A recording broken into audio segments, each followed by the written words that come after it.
All right, good morning, everyone. Thank you for joining us for our Beef Brunch news update on this Monday, July 6th. We are getting started. I'm Ashley Edwards. With me are Jason Holmes and Lee Falk. Our counterpart is Vince Desatel in the Central Region, and he's not with us this morning. We hope that you all have had a great holiday weekend. We were just discussing the weather here a little bit, and I'm going to go into that some. I know over the weekend we had some scattered showers depending on where you were. Lee and I were visiting earlier. He's a little west in the Homer area at the Hill Farm Research Station, and he was saying that they've been having rain pretty much every day for the last week or so. I'm just a little bit east, as I was saying, in Farmerville, and it seems to kind of be going around our house. But it looked like throughout the state, we've been seeing some scattered storms through the weekend and probably up through the next week. So it's still going to be really hot. We mentioned heat stress a little bit last time. Make sure you are providing shade. Make sure you've got enough water. If you can shade your water and your feed sources, that's very helpful. For those of you that are looking at putting up hay, do your best to try to keep looking at that weather update. I know some of these storms have just kind of popped up a little bit, so you might need to hold off a few days or just watch it through the week to see what's going on there in terms of cutting and baling your hay. With that, Jason, will you add in a little bit on some hay and field updates? Yes, ma'am. Thank you.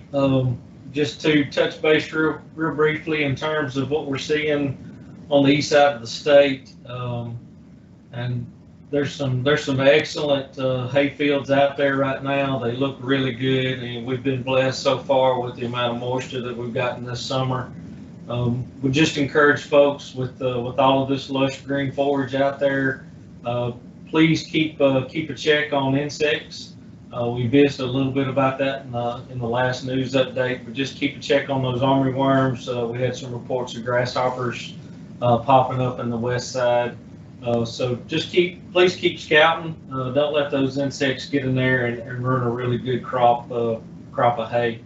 Also, in weed control, we visited in detail about this in one of our Beef Brunch webinars, Dr. Strahan, but it seems like this time of year, because we do have a lot of forages out there, we got some really good high quality forages, and whenever we get rainfall, we also have to battle weeds at the same time. So just keep in mind that economic wise, anytime that we're battling broadleaves, we know we can do that pretty economically.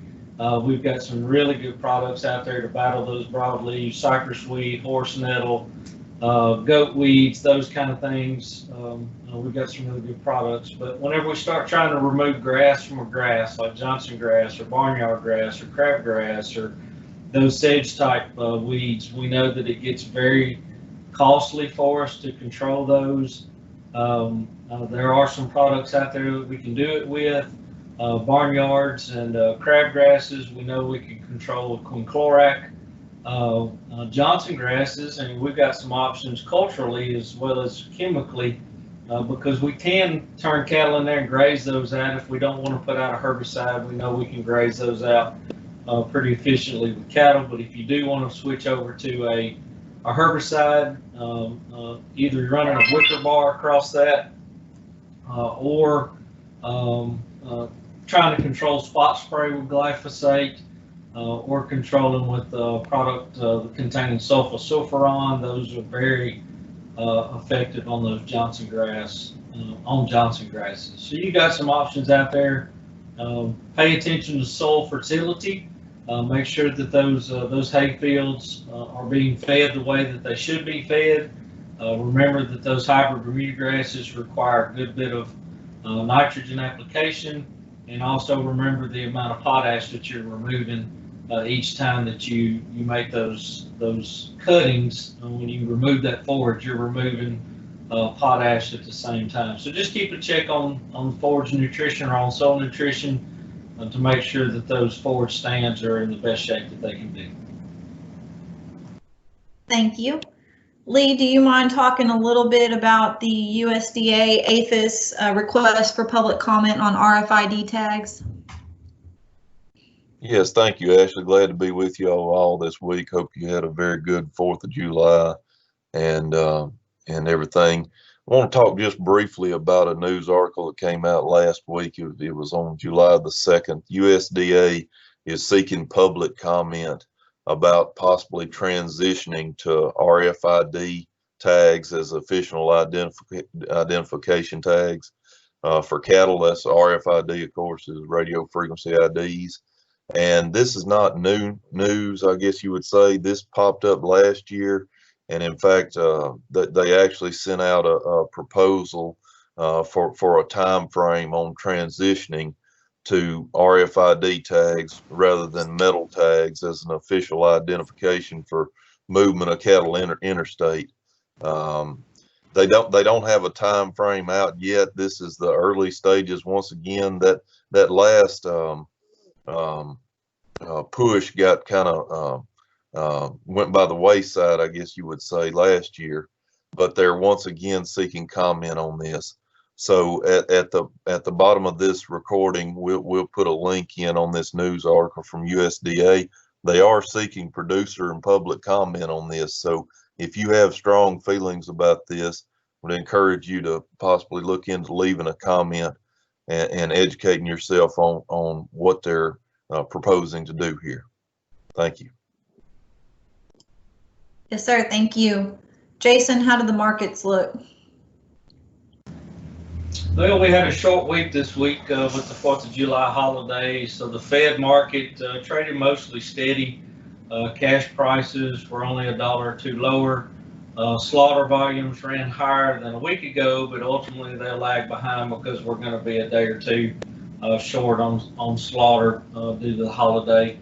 August futures on those live cattle currently trading 97 to 100. October futures are trading about $3 higher than they are in August.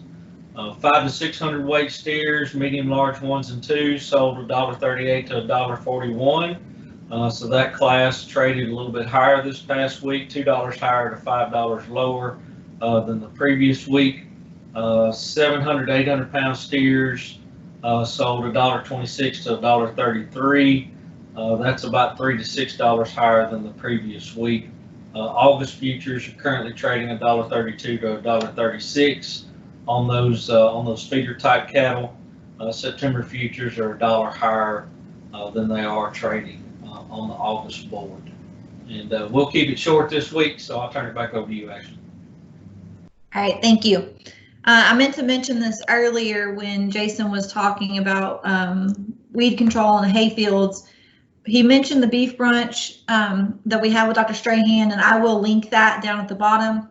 Dr. Strahan will also have a short little 5-minute video coming up for our Dean Lee virtual field day. So that's going to be released on July 20th. And with that field day, there's going to be a handful of videos related to cattle production, the cattle themselves, as well as pasture management and hay production. We also have some crop videos and some horticulture videos there. So that's going to be coming out on YouTube again on July 20th. And that will also be the next news update. So we will have that linked in our next news update on July 20th. Again, thank you all for joining us this morning, and we will see you again in a couple of weeks.